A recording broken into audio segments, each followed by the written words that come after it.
the man who has decided the destiny of the nation, who has set the characteristic features of a country, about that person we are going to discuss today, who is called the father of the nation, Mahatma Gandhi. We shall be discussing about him today. Actually, he was inspired by our ancient methodologies, ideas, concepts, those who were practiced in ancient time onwards in our country. The concept of Satyagraha, the truth and non-violence that is featured in our country. Actually, he was quite convinced with Mahabharata, Ramayana, Upanishads and all these things. Accordingly, this influence has set him to decide about the destiny of the nation. And the policy of truth and non-violence is there in our country from time immemorial. And this man, our father of the nation, has created such an environment that each and every person was influenced by him. Millions of people became his followers. But before that, let us recap a bit, because we will be discussing about our chapter 11, it is the formation of the national movement. How the nationalism was developed in our country, that we shall discuss today. Earlier we have discussed from this chapter. Now let us see what we have discussed earlier from chapter. Another day we have discussed about this chapter. We have seen every section of the society was suffering under the colonial rulers. By the policy of colonization, each and every matter was influenced, was created by them. It may be the education system, the religious matters, everything was influenced by them. And they have modified all the matters according to their wish. Let us take the example of the farmers. You know, the way they set the revenue, it was quite impossible for the farmers to fill up the demand. The other ones, zamindars, nawabs, kings, they were also quite pressurized to collect maximum quantity, maximum amount of revenue which was they were supposed to submit to the British government. And if they failed, their land was seized. This way they were demoralized, they were put to the downstream. So none was happy under the colonial rulers. You think about the establishment of the setting of the residents in each and every kingdom. So the original ruler, the king or the nawab, was just became a puppet ruler. They did not have their original power at all. Everything was controlled by that British resident regarding the administrative policies, regarding the setting of revenue, revenue collection. Each and every matter was controlled by the British resident. So the original ruler, he has no role to play, but he has got the responsibility. He has to perform his responsibility without having any kind of power. Whereas, on the other hand, the British government had the power without having any kind of responsibility. So such kind of discrimination people could not tolerate for a longer period of time. And that is the reason we have seen that many regional organizations were developed, like Pune Sarvajanik Sabha, then Bombay Presidency Association. Like that, many regional organizations were developing with one sole aim, that we must protest against the discriminatory policies of the colonial rulers and of course welfare of the people. So though these organizations were developed regionally on the basis of the regional features, but all had the common aim. Hope you are getting the point. Then comes to the one of the greatest organization, that is Indian National Congress. Indian National Congress developed in the year 1885. Alan Octavian Hume, of course you can recall his name, who is considered as the father of the Indian National Congress. And at the primary level, the moderates, the leaders were known as the moderates, okay, because their policy of prayer and petition, that is called, okay, 3 P's, that means please, that means protest, okay, writing the petitions to the British government. For example, suppose they have demanded for 20 items and maybe only 2 are fulfilled by the British government, because everything was decided in the British Parliament. No one was there, no representation from India was there. Then who will listen to the cry of the Indians? The voice of the Indians were unheard. That was the situation.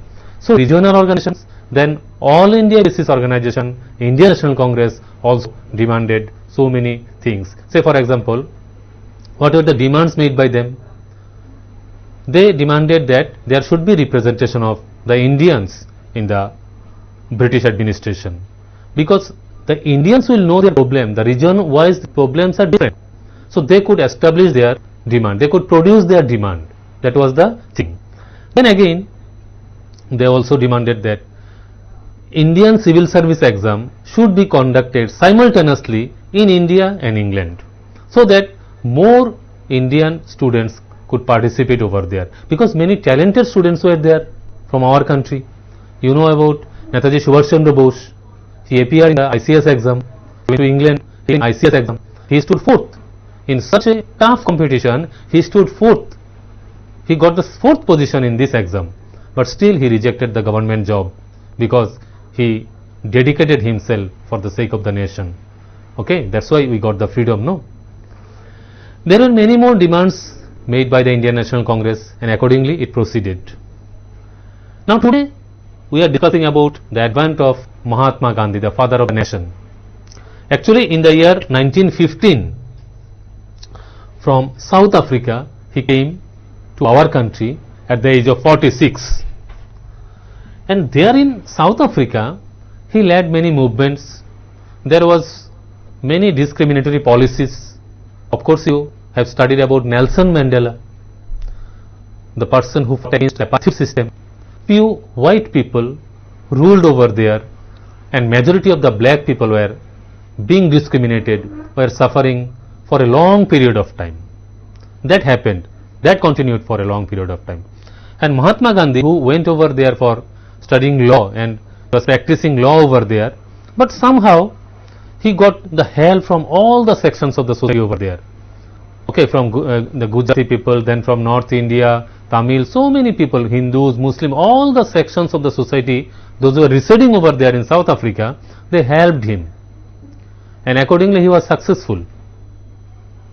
So that success story brought in his mind that let me do something for my nation, and accordingly in 1915, at the age of 46, he arrived in our country and he became the mass leader. He is called the mass leader, the leader of all the people. And his concept, as I told you, the truth and non-violence, actually he was influenced by our ancient write-ups, Upanishad, Gita, Mahabharata, Ramayana. These books influenced him a lot. He was influenced by these grand epics, and accordingly he set his mind to serve for the nation. He decided that I must follow these policies, the policy of truth and non-violence, and continue struggling against the British rule, the colonial rulers. Actually, to follow these policies, the truth and non-violence, is not easy enough. It's really a tough one, really very challenging job, because when you are following the policy of non-violence, but the society is not like that. People around you, many of them are following the violent policies. To exist with the policy of non-violence and to fix with the truth, it's really a tough one. But he proved by his life that yes, we can achieve success even by following these two methods, the universal method, that is the policy of truth and non-violence. As I told you, the South African campaign brought him success, and various groups of people over there, those who are the many Indians, those who are living over there in South Africa, they helped him a lot. And that success story provoked him that yes, I must go to my country, I have to go back to my country because people of my country are suffering for a long period of time, then I must do something for them. Now when he came over here, he actually travelled various parts of the country for 1 year. For complete 1 year he visited many parts of our country, and he maintained the communication of various sections of the society. He talked to them, he went to their houses and learnt about their problems. Then he decided that I have to do something for these people, and this way the mass communication, the communication made by him was really very effective. His first influence was there in Champaran. There was movement in Kheda and in Ahmedabad also. So these are the movements that took place in initial stage. In the year 1918 in Ahmedabad, mill workers went for strike because there was lot of discrimination against, there was too poor salary, unhealthy situation of the working conditions. So the mill workers in Ahmedabad went for strike and Mahatma Gandhi supported their views. So this Champaran Satyagraha, then the movement in Kheda, in Ahmedabad, these are the initial stage movements which was led by Mahatma Gandhi. Now let us see some other important movements taken by our father of the nation. What are these movements? One of the most important movement he initiated, that is the Rowlatt Satyagraha.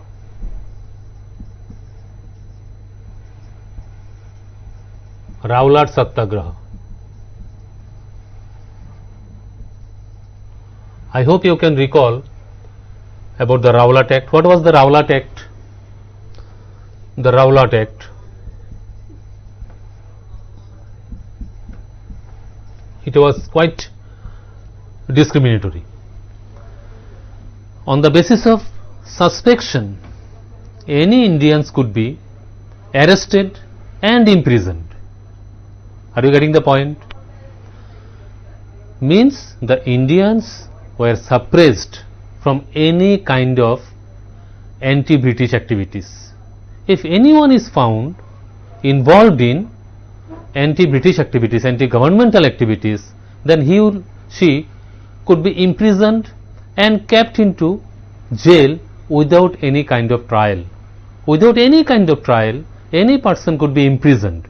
So this was the Rowlatt Act, a black act, and accordingly the Indians were suffering, and our father of the nation decided that I must stand against this black act, the Rowlatt Act. You know that there was all around Satyagraha against the Rowlatt Act, and it also curbed the freedom of the press, this act, and there was no position, there was no scope for the Indians that they could protest against the British government. Hope you are getting the point. And Muhammad Ali Jinnah, the person who also joined here in the Rowlatt Satyagraha, is Muhammad Ali Jinnah. Muhammad Ali Jinnah supported him in this Rowlatt Satyagraha, and on 6th April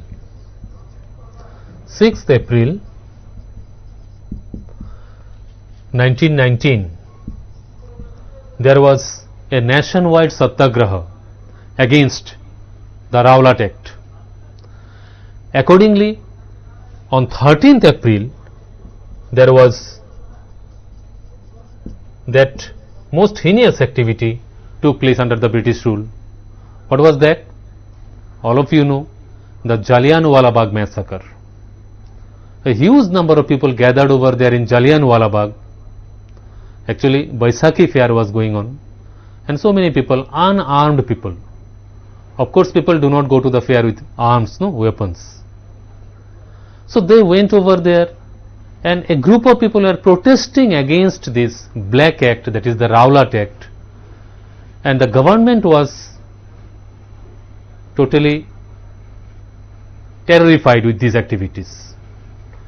So the government engaged General Dyer, instructed General Dyer to attack on those unarmed people, thousands and thousands of people, those who gathered over there in protest of that Black Act, the Rowlatt Act. So General Dyer with his force started firing on the unarmed people, and hundreds of people died on the spot, and more hundreds of people were injured severely. So there was protest around the country against these activities. The most heinous, one of the most heinous activity is this Jallianwala Bagh massacre, which occurred in 13th April 1919. And Mahatma Gandhi decided that his policy of Satyagraha, the movement against this Black Act, will continue. Rabindranath Tagore rejected knighthood award against this policy, this due to the activity of this Jallianwala Bagh massacre, the most heinous activity that occurred during the British period, and that's why Kavi Guru Rabindranath Tagore rejected the knighthood award which was given to him by the British government. So these were some important activities took place under the Rowlatt Satyagraha. Then another important movement, that is Khilafat movement, was initiated by our father of the nation. Khilafat movement, actually it was started much before, okay, the Khilafat agitation. Khilafat agitation.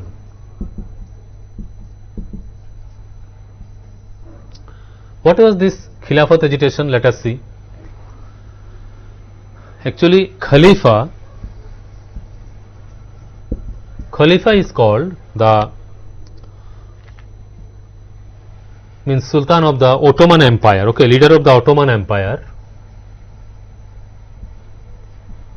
leader of the Ottoman Empire. At the same time, he is also considered as the Turkish Sultan, and at the same time the religious leader of the Islamic world. And there was a treaty, the Treaty of Sèvres, which was imposed by the British government on the ruler of Ottoman Empire, and he was called Khalifa. So this kind of treaty, that is the Treaty of Sèvres, actually totally dissatisfied all the Muslim people, the follower of Islam. They could not tolerate such a such kind of treaty which was putting down the ruler of Ottoman Empire and their religious leader Khalifa. And against this movement, it was named as the Khilafat movement. Now Mahatma Gandhi got the chance that this is the time to unite the Hindus and the Muslims. Got the point? Hindus and the Muslims could be united by this policy. So accordingly he started working on this. According to his policies, he continued the movement. Okay, and the leaders in our country were Muhammad Ali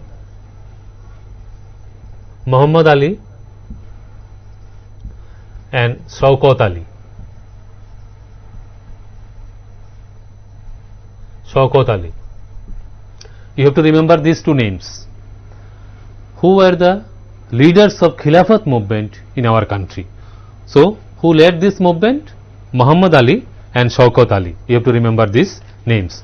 Okay. And of course Gandhiji supported their view that no one has given the right to the British kingdom, the British authority, to put down the religious leaders' prestige. So Congress to campaign against also the Punjab wrongs, that is Jallianwala Bagh massacre. Okay, and of course they wanted for more freedom. So accordingly, the momentum came in the year 1921 to 1922. In this period, there was speed in the movement, that is the momentum, okay, and all the sections of the society, the students, the college students, school students, and the lawyers, they left their job and they got involved in the movement. And Motilal Nehru, okay, some important personalities who got involved here: Motilal Nehru,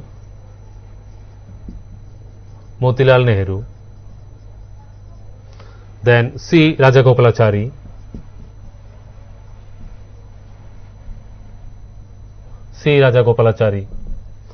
and Chittaranjan Das, the eminent lawyer.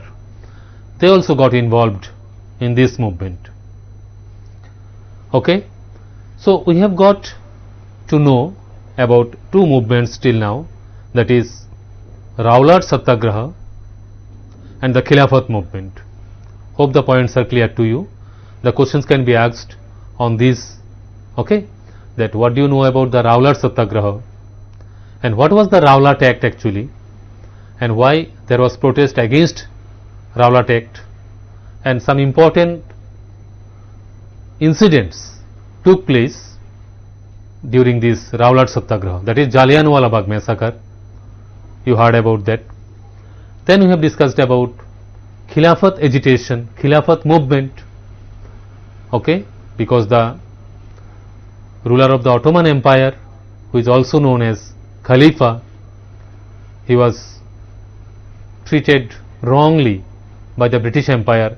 Some kind of treaties, the Treaty of Sèvres, which actually insulted Khalifa and which could not be tolerated by the supporter of the Islam religion, and they protested around the world against this policy, that is the Treaty of Sèvres, okay.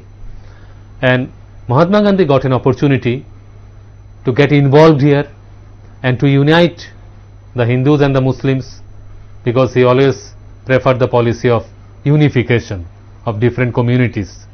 He wanted to make the movement more strong, because a stronger movement can terrify the British Empire.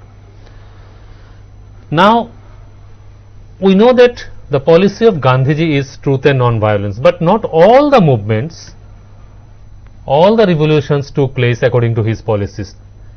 In different parts of the country, people followed different attitude, the movement in their own ways, according to their own need, according to the basis of the regional needs. The people continued their movement. Let us see those movements now, the people's involvement here, okay, the people's initiative.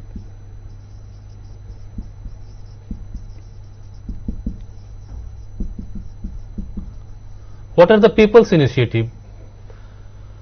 We shall find out now, because the policies adopted by the father of the nation actually did not follow up in all the places. So on the basis of regional demands, necessities, various movements took place. What are those movements? Okay, say for example in Kheda, the Patidar peasants,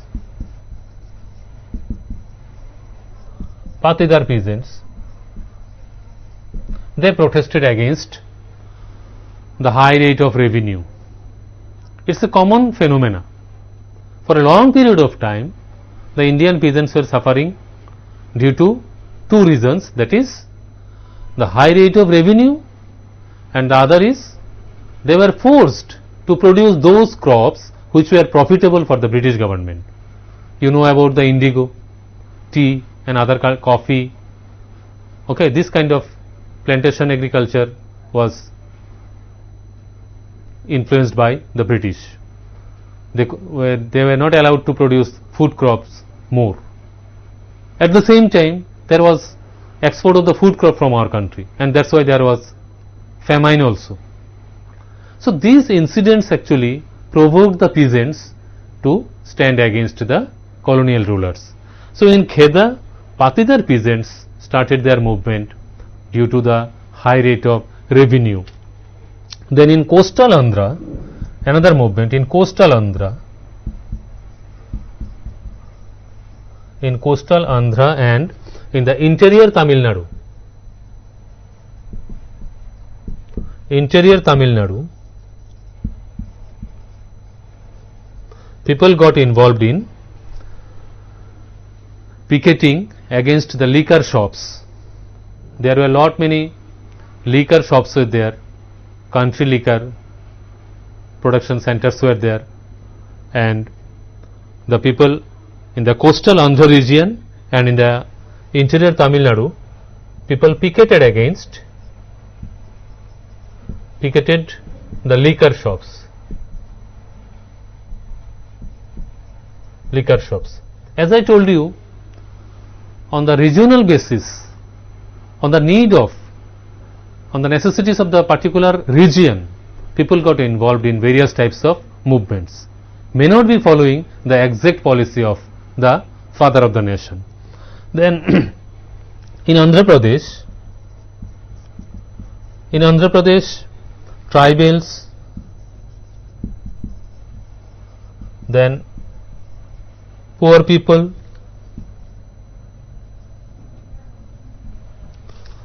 and the other also got involved against the forest satyagraha. What is this forest satyagraha? All of you know about the forest law introduced by the British government, according to which the forest was considered as the government's property. For a long period of time, the tribal people were involved with the forest. Their total life was dependent on the forest. They used to collect various materials for their livelihood from the forest. Now suddenly, when the forest lands were considered as the government property, then they could not survive properly. It was impossible for them to survive even. So they protested. In Andhra Pradesh, tribals, poor peasants, those whose life was completely dependent on the forest, by collecting forest products, firewood and other forest products, they used to survive. They could continue their living. But after declaration of forest law, when the forest was declared as the government's property, then it became impossible for those people, those who were dependent on the forest, their livelihood was completely dependent on the forest. It was really tough for them to survive anymore. That's why they started forest satyagraha. So these regional movements, area wise different movements, we have to remember that what were the people's initiative, okay, during this period. In Bengal also, Khilafat non-cooperation movement got the momentum. Okay, people got united and they protested against the activities that took place against Khalifa, and non-cooperation also got the momentum here.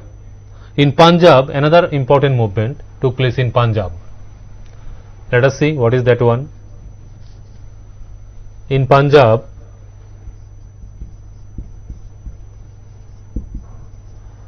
the Akali agitation, it is called Akali agitation.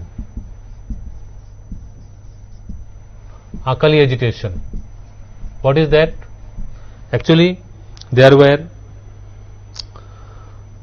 some corrupt Mahantas in the Sikh community. You know, the Mahantas are there, those who are the religious, those who used to perform the religious activities and all, but it is found that they were involved in some kind of corruptions. That's why there was Akali agitation. The people in Punjab got involved in this Akali agitation, who protested against the corruption of the Mahantas. They wanted to remove the Mahantas because they were involved in corruption by the name of religion. They were engaged in the religious activities. Then how could they get involved in the corrupt policies. That's why there was Akali agitation in Punjab to remove the Mahantas. So like that in Assam also there was protest. See what we are finding here, in different region nationwide there was protest, and all these were directly or indirectly involved with the colonial rulers' activities. In Assam what happened? In Assam also the plantation workers used to get extremely poor payment, so they protested against their livelihood. It was quite impossible for them to survive even with such poor payments. So in Assam the plantation workers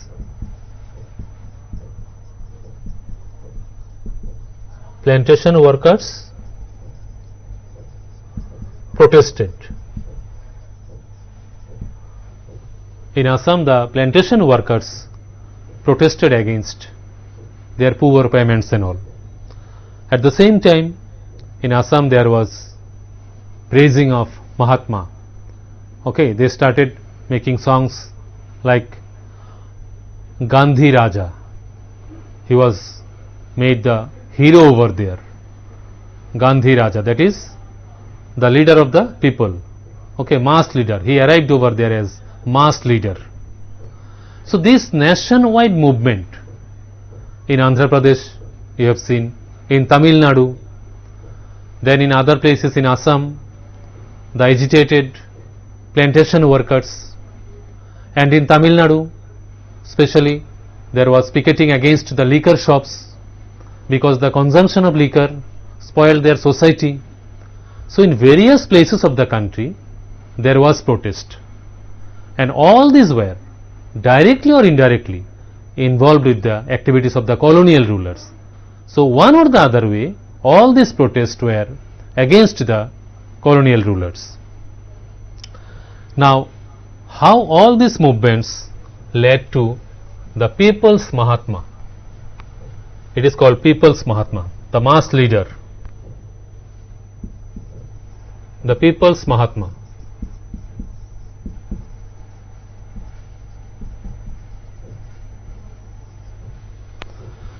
Actually Gandhiji always was in favor of the class unity. We know that there are various types of diversities in our country. There is classification in the society, but his intention was, he always intended to unite the various sections of the society. So class unity was his sole aim. Okay, the class unity, to establish class unity. His policies, class unity was his important policy. And of course there was in Uttar Pradesh also there was movement against the illegal eviction of tenants. In Uttar Pradesh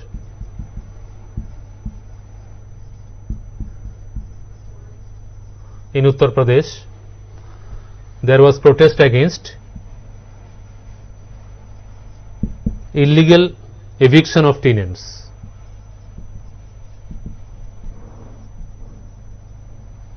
Sometimes it happened that the landless farm laborers, agricultural laborers working on the land of others, and without any notice they were removed from their workings.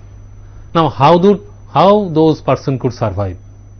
That's why in Uttar Pradesh there was protest against the illegal eviction of tenants. So like that in various parts of the country it continued, the protest continued. So these agitations, these movements always did not follow the policy of truth and non-violence. Let us take the example of the Chauri Chaura incident, for which Mahatma Gandhi was quite upset, because whenever his policies were not followed he got completely dissatisfied, He used to go for fasting whenever his policies were not followed by the people, and such an incident took place in Chauri Chaura in February 1922. Chauri Chaura movement. This incident took place in the month of February 1922. What happened actually in Chauri Chaura? It is claimed by the British historians that 22 police personnel were burnt alive in a police station. Actually, this demand may not be true enough. When the Indian historians surveyed that particular spot, it was found that that police station is such a small one that 22 people cannot be accommodated over there. Then how come that 22 police personnel were burnt alive over there? Of course, there was some agitation, there was protest, there was clash between the people and the police force over there in Chauri Chaura. So the agitated people put the police station on fire. But Indian historians do not agree with this comment that 22 police personnel were burnt alive. Now this incident actually was completely disappointed Mahatma Gandhi, so he withdrew the movement. So similar type of activities continued in various places, and there were some other views also coming that time, that Chittaranjan Das, then Motilal Nehru, they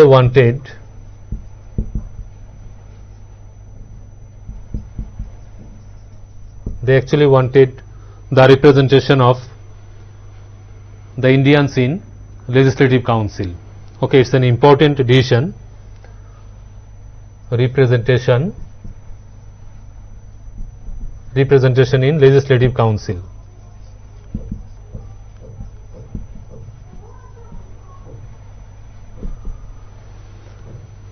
Actually, when the more number of Indians will be there in the Legislative Council, then the grievances of the people, the demands of the people could be fulfilled. The rulers from a foreign country would not know the problem of different regions. So if there will be more representation from the Indians in the Legislative Council, then the problems of our country people could be solved easily. That's why Chittaranjan Das and Motilal Nehru wanted more representation in the Legislative Council. Then in 1930 another major movement took place, that is the civil disobedience movement initiated by Mahatma Gandhi. Civil disobedience movement in 1930.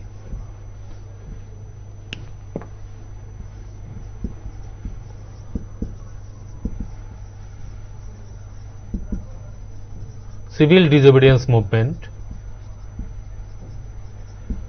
in 1930 is an important movement that took place under the leadership of Mahatma Gandhi. People from every section of the society got involved here. As we have seen in the early phase of this discussion, that a huge number of people, all the sections of the society, were being discriminated under the colonial rulers, one or the other way.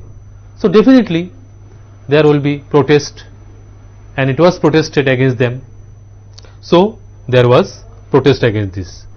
And another important incident took place, another important fact that occurred here, that is the birth of Communist Party and RSS that time occurred, and these also got, means the movement got the momentum in this period due to the involvement of these groups.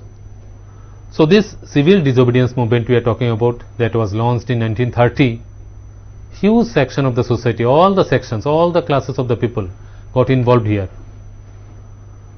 The students, the lawyers, the businessmen, and all the people got involved here. Then another important movement in this during this period, that is in 1929 rather we say, there was demand for the Purna Swaraj. In 1929 there was demand for Purna Swaraj.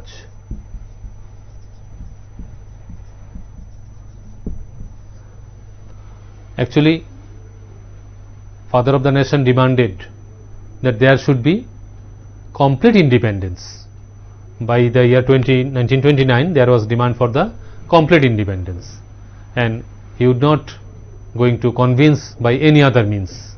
So that's why there was demand for the Purna Swaraj.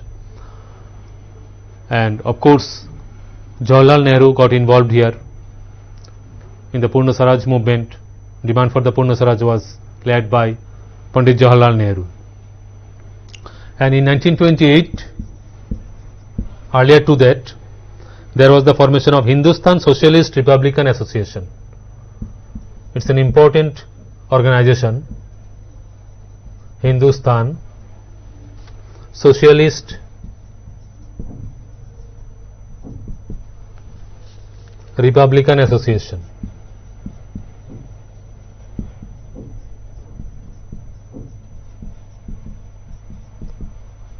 Was formed in 1928. Hindustan Socialist Republican Association, which was formed in 1928, they got involved in the agitation. They were also involved in the civil disobedience movement, and the leaders here, the agitated leaders, demanded for more freedom of the people, more freedom of the Indians.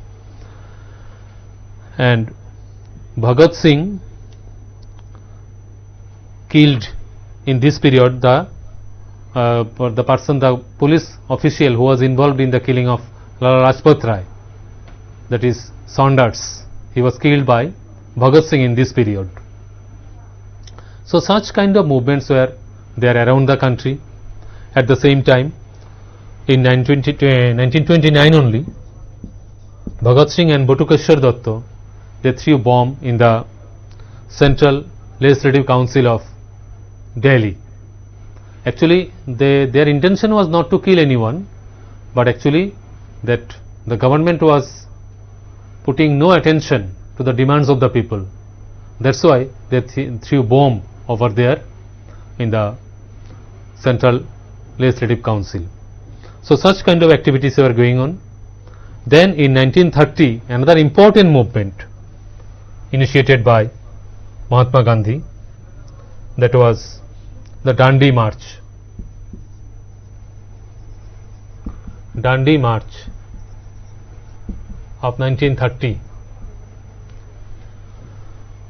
Actually, he demanded that there should not be tax on salt. It is inhuman. He demanded that it is sinful to impose salt tax. According to him, it is sinful to tax salt because it is one of the most essential commodity which all the people need. Then how come the British government imposes tax on salt? So they started their movement from Sabarmati Ashram. The movement was started from Sabarmati Ashram,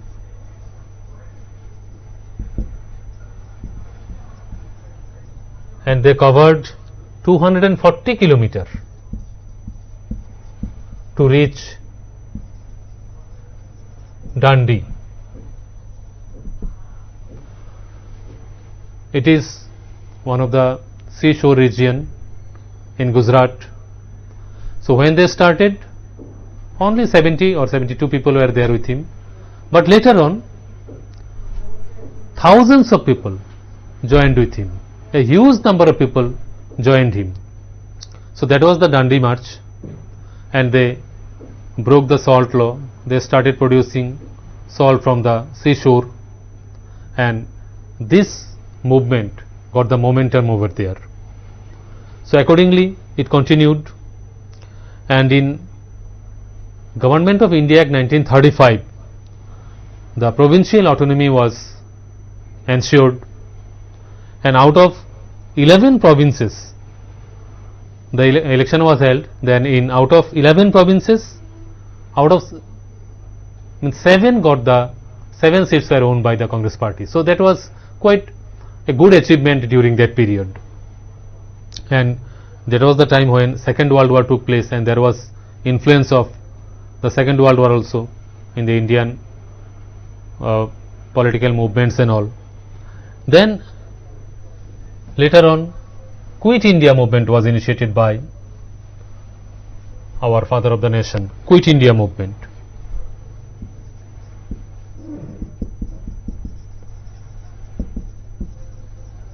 Quit India movement was initiated. Gandhiji decided for the new movement, that is do or die.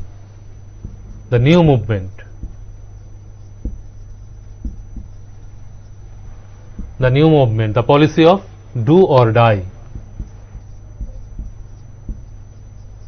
means we are not going to tolerate anymore. The colonial rulers must leave our nation. So that was the policy, and various types of governmental symbols, all those were attacked.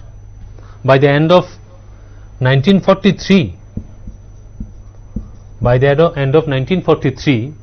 around 9 lakhs of people were arrested, and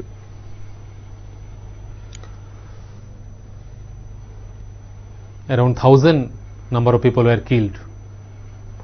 So accordingly, these various types of movement was initiated under the leadership of Mahatma Gandhi, and that continued. And in March 1946, 3-member cabinet mission was introduced here to hand over the freedom. So that way we have come to the situation of achieving freedom for us. But it's a long struggle, you have seen. It's a long struggle actually, how the suffering of each and every section of the society gradually led to the part of the, means to the verge of freedom for us. So now let us discuss some important questions from this chapter. We shall discuss some important questions from this chapter. So the first question I want to place here, that when Mahatma Gandhi, you can write down these questions. When Mahatma Gandhi arrived in India from South Africa, these are some important questions you can write down for your exam preparation. When did Mahatma Gandhi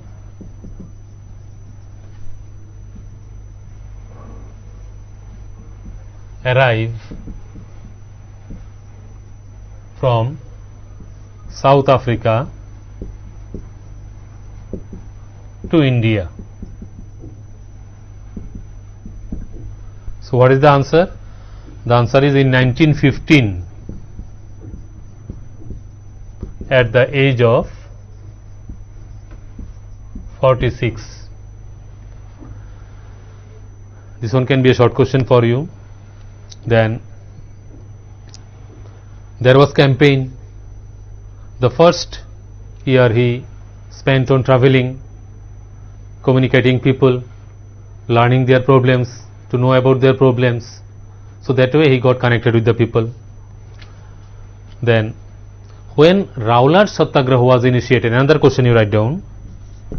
When Rowlatt Satyagraha was initiated by Mahatma Gandhi, when Rowlatt Satyagraha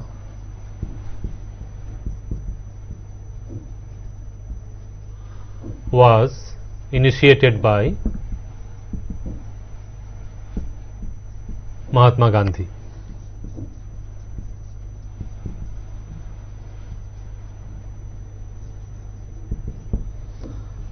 Rowlatt Satyagraha was initiated in the year 1919. When in this year, in 1919, a non-violent day of opposition was introduced by Mahatma Gandhi.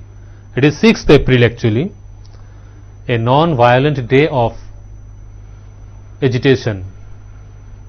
This Rowlatt Satyagraha was initiated on 6th April. Another important question you write: when Jallianwala Bagh massacre took place? When Jallianwala Bagh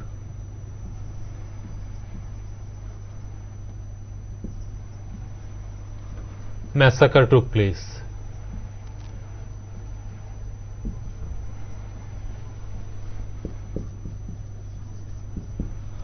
It is on 13th April. Answer is 13th April 1919. So related to this part, another question: which award was renounced by Rabindranath Tagore in protest of Jallianwala Bagh massacre? Which award? You can write down this one also. This question is very important. Which award was renounced by Rabindranath Tagore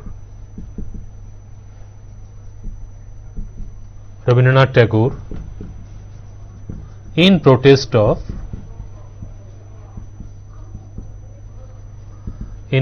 of Jallianwala Bagh massacre?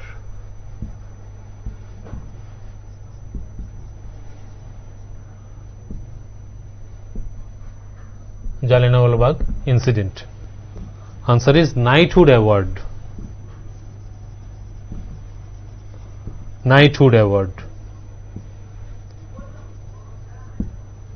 which was awarded by the British government to Rabindranath Tagore. Then, when the Treaty of Sèvres was imposed on Khalifa,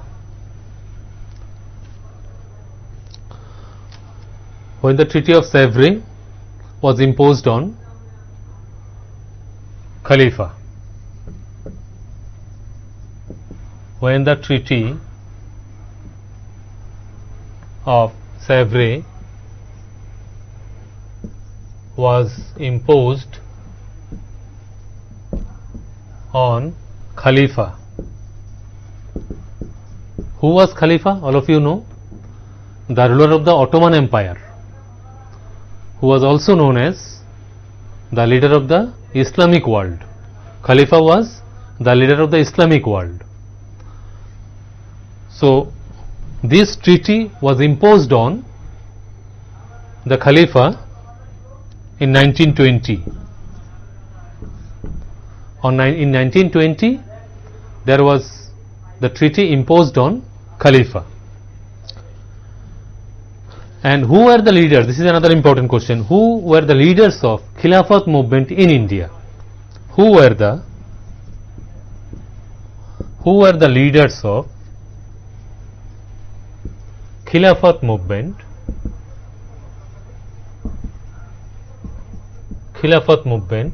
in India?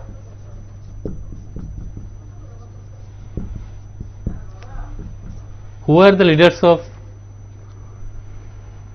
Khilafat movement in India?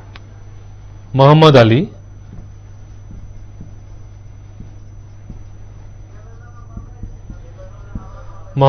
and Shaukat Ali. Muhammad Ali and Shaukat Ali. They were the leaders of Khilafat movement in India. Then another important, what were the people's initiative? In some parts of the country, though the people were not exactly following the policies of Mahatma Gandhi, but means they wanted to involve in various types of movement, the regional needs were fulfilled by those movements that we have studied earlier, you have seen. From there also you can make the question. Then, when was the Chauri Chora incident took place? Another important question you can write from here. When was the, in which year Chauri Chora incident took place? This one also an important question for you. When was the Chauri Chora incident? Chauri Chora incident took place.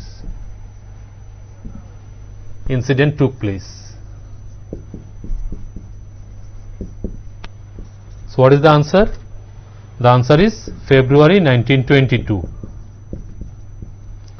And all of you know that due to this incident, the Chauri Chora incident, Mahatma Gandhi called off the movement, because he never wanted any kind of movement which will not follow the policy of non-violence. Any violent means, whenever adopted, he was completely displeased and he went for fasting, and that way the movement lost its momentum.